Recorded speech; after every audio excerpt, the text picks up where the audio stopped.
jelaskan langkah-langkah syaitan yang ada 6 itu. Yang pertama apa? Syaitan itu akan menggoda manusia jatuh kepada syirik besar. Itu langkah syaitan yang pertama. Makanya Allah suruh kita menjadikan syaitan itu musuh.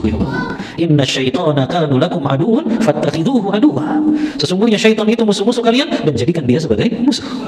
Ya. Makanya nggak sedikit orang yang dia nggak tahu syirik akhirnya jatuh ke dalam syirik.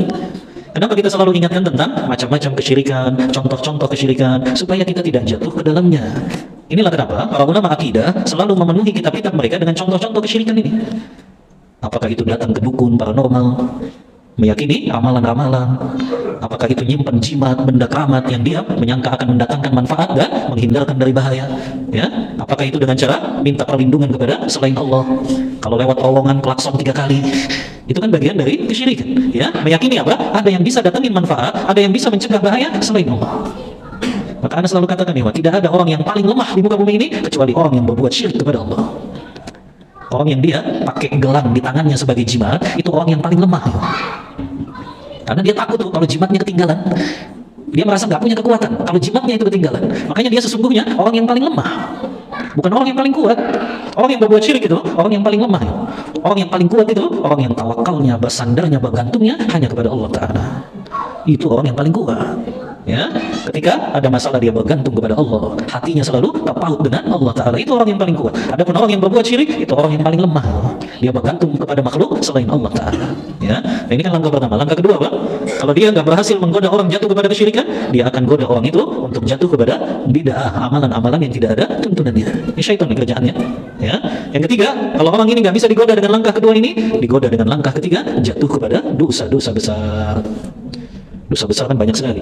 Antum baca kitabnya Imam Zahabi Al-Kabair, itu ada sekitar 76 dosa-dosa besar beliau sebutkan. Ya.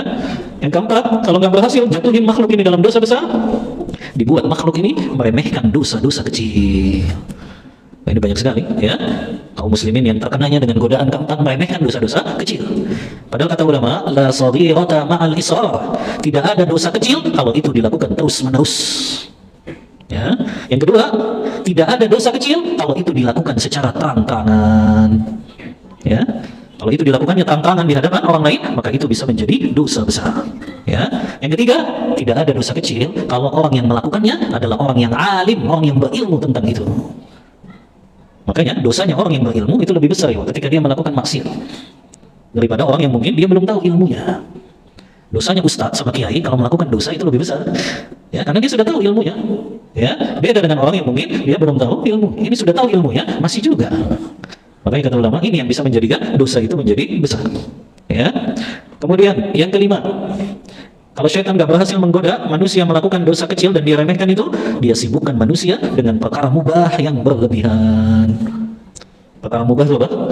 Makan, tapi makannya berlebihan. Itu termasuk godaan syaitan. Ya, bahkan kan diancam sama Rasulullah. Karena kalau dengar hadis ini takut ya.